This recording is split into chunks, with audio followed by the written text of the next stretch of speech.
सुनते हो, देखने में पढ़ते हो, सुनने में, किसी राग संगीत के लिए तड़पते हो, उसको छोड़ के अंदर का राग सुनो, अंदर के रस लो।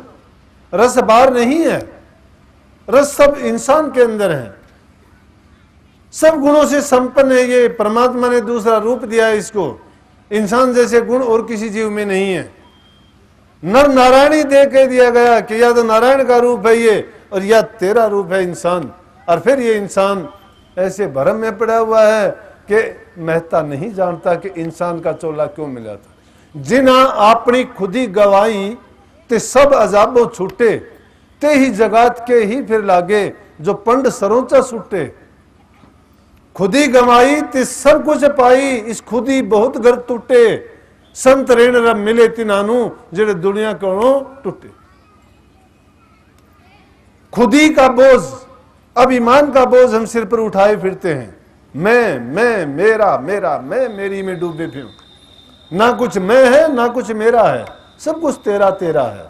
तू ही तू है और कुछ है ही नहीं। मैं करते हुए हम समा गए इस दुनिया में, चक्करों में पड़ गए। लेकिन जब तू ही तू कहना शुरू किया तो मैं खत्म होगी। मैं जब गई तो रह भी एक ही गया। और एक के ही होने से इंसान को फायदा होता है। बार बार जगह जगह अनेक के बनोगे, कुछ हासिल नहीं मिलता।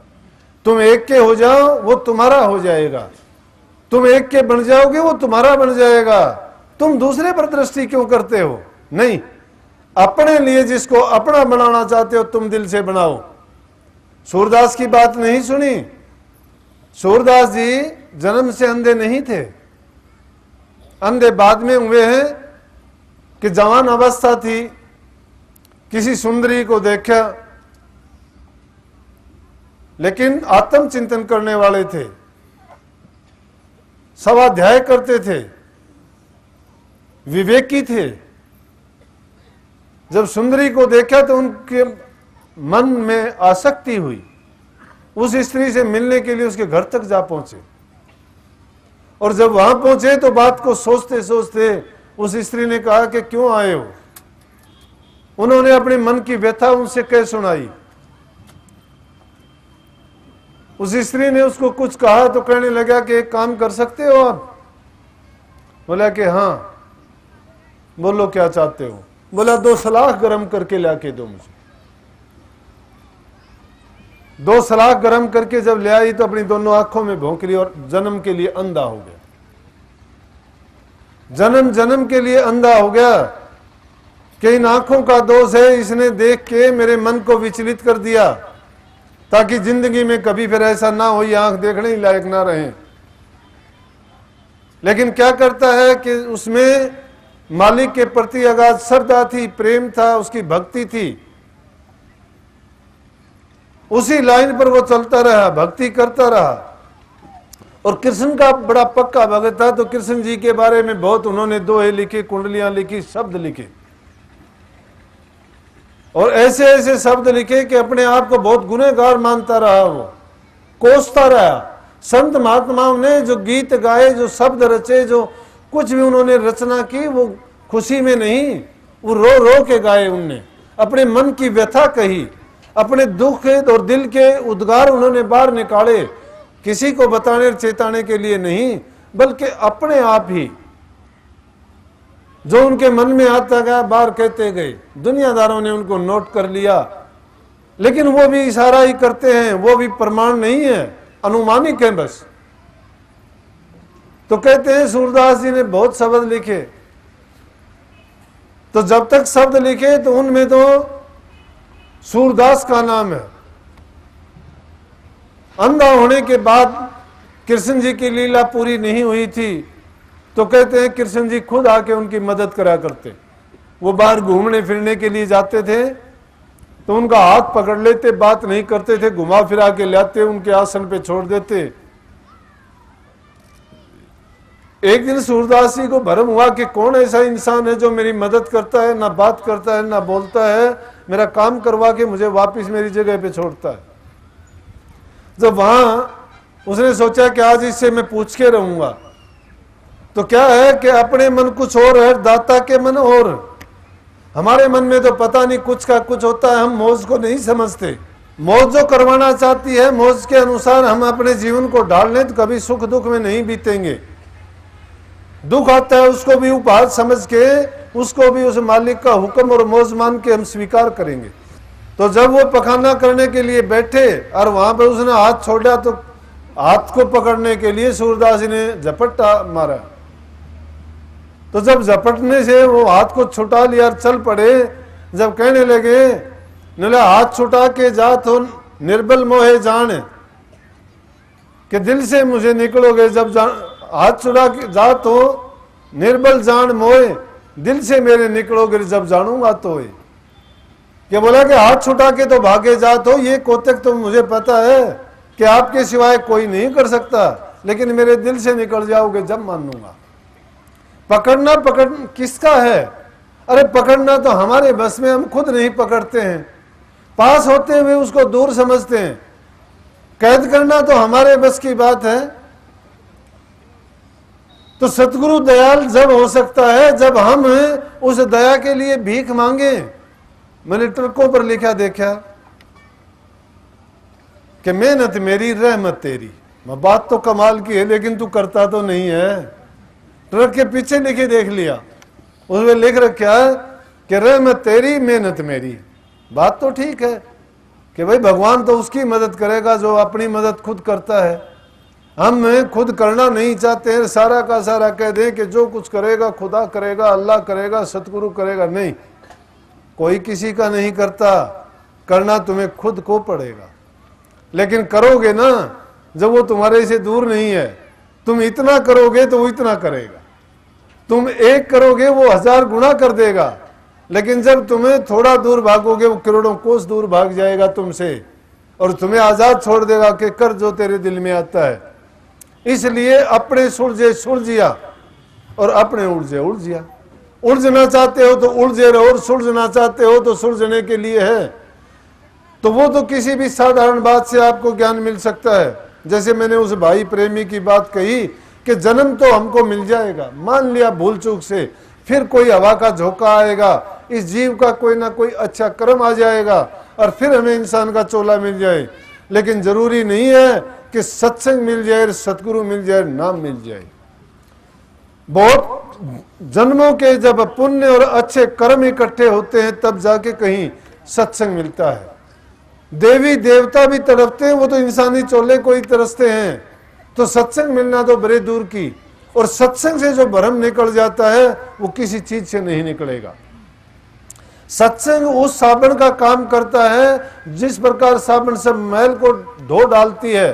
तो बारी जो मल वक्षेप आवरण के पर्दे पड़ते हैं हमारे ऊपर, जो मोटे बंधन है, उनके बारे में किसी से ताना सुनते हैं, कोई हंसी मजाक करता है, कोई हमें कुछ कहता है, कोई कुछ कहता है। उनको सुनते सुनते हम जब उनसे आजाद हो जाते हैं तो मोटे बंधन कट जाते हैं।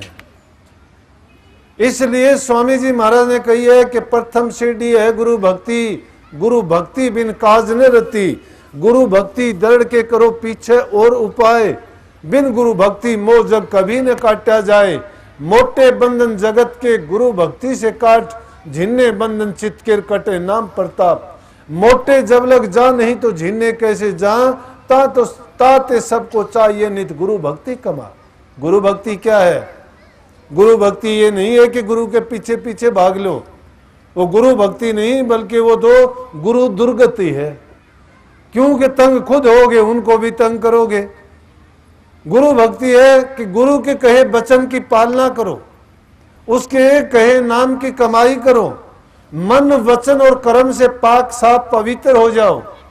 जो मन वचन कर्म से साफ नहीं होता है, चाहे वो लाख गुरुओं के पांव धोया करे, लाख गुरुओं को तुम अपने भेंट पूजा दिया करो, लाख गुरुओं के कहने से तुम लंगर चलाया करो, लाख गुरुओं के कहने से अनाथालय में भोजन जिमाया करो, अरे लाख दूसरे पाप तो दुनिया भर के करते हो और एक छोटा सा दान करके उस खुदा को सतगुरु को खुश करना चाहते हो। अरे हम तो परमात्मा को भी रिश्वत दे के अपनी ओर कर लेना चाहते हैं। इंसान का यही भूल और यही भ्रम उसको ले डूबती है। जब इस भ्रम से उसको निवारण हो जाएगा और वो सोच लेगा कि मालिक अंग संग रहता है, हर वक्त देखता है, जो मैं करता हूं वो उसकी डायरी लिखता जाता है। हर चीज का फैसला होगा, उसका नियम बड़ा पक्का है, उसके अनुसार सारे काम चलते हैं। जब हम इस बात को सत्य मान लेंगे तो हम सारी चीजों से मुक्त हो जाएंगे। फिर हम अपनी 420 चालाकी और इसमें नहीं फंसेंगे संसार की उलझनों में। लेकिन अब तो हमें संसार में रह के संसार की बातों को ही सही मानते हैं, संसार के जो सिद्धांत नियम है उनको मुख्य कर मानते हैं, लेकिन जो मर्यादाएं बनाई हैं उन पे चलना, मैं ये नहीं कहता उनको तोड़ देना, नहीं, मर्यादा तो किसी की भी नहीं तोड़नी चाहिए। वो मर्यादाएं भी इसीलिए बनाई हैं कि अगर उन मर्यादाओं को हम एक का भी उल्लंघन करेंगे तो वो 10 जगह पर जाके परेशानी पैदा करेगी। किसी की मर्यादाओं को भंग ना करके, किसी को दुख तकलीफ ना देके अपने मार्ग को साफ करते चलो, दूसरे को सुख देने वाले बनो। घरों में प्यार शांति रखो, अपनी संतान को अच्छी शिक्षा दो, सही मार्गदर्शन करके उनको अच्छा जीवन बिताने की शिक्षा दो। अगर हम बूढ़े बुजुर्ग की सेवा नहीं करते, घरों में माँ बाप की इज्जत नहीं करते, दुर्व्यसन जो बुराइयां हैं, शराब मांस मछली अंडे खाते हैं, सिगरेट पीते हैं, पान चबाते हैं और गंदे मंदे कर्म करते हैं, जुआ खेलते हैं, सुल्फा दारू भांग अफीम चर्च के ऐब लगा लेते हैं, बर्बादी अपनी करते हैं, परिवार की करते हैं और आधा जीवन जी के ही बीच में ही जीवन की डोर कट जाती है और मर जाते हैं। क्या लेके गए, क्या लेके आए थे? खाली हाथ आए थे, खाली चले गए। संसार में अगर आए थे तो हमें बहुत कुछ हमारे पास था, ये बख्शीश हर किसी को नहीं है, ये नियामत इंसान को मिली है। बुद्धि इंसान को इतनी मिली कि ये जो कुछ करना चाहे इसी जीवन में कर सकता है, लेकिन हम भूल भ्रम के चक्कर में पड़ते हैं और संतों की कही बात को अपने हृदय में नहीं बैठाते, इसीलिए दुख सुख भोगते हैं। तो उसके लिए पहली चीज है अपनी नींव को मजबूत करना, बुनियाद को सही बनाना, और बुनियाद घर से शुरू होती है। घर से परिवार, परिवार से मोहल्ला, मोहल्ले से गांव, गांव से समाज, देश और दुनिया, उस छोटी इकाई से पूरा का पूरा प्रोसेस चलता है। अगर हमने उस छोटे लेवल पर ही गलतियां करनी शुरू कर दी तो हमने सब कुछ बिगाड़ दिया है, क्योंकि मूल जिसका बिगाड़ दिया उसके ऊपर अच्छी चीज की कल्पना और कामना करना मूर्खता के सिवाय और कुछ भी नहीं है। अपनी तृष्णाओं को काबू करके जो उस मालिक ने दिया है उसमें संतोष करके और बड़े प्यार का जीवन, शांति का जीवन बिताना शुरू करें और अपने परिवार में सुख शांति का एक ऐसी शुरुआत करें कि जिससे देखने वाला भी ये कहे कि हाँ, ये इस रास्ते पर चला तो इसका जीवन भी सुखी है और इसके साथ मिलने वाले जुड़ने वाले भी सुखी हैं।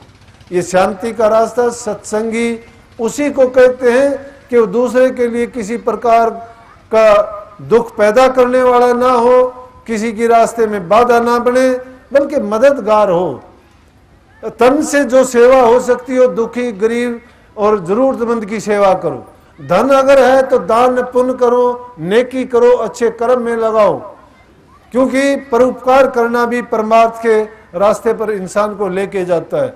मन है, मन की पवित्रता होगी अच्छे संकल्प से, नाम के सिमरण से और अच्छे चिंतन से। जब ये चीज तुम्हारे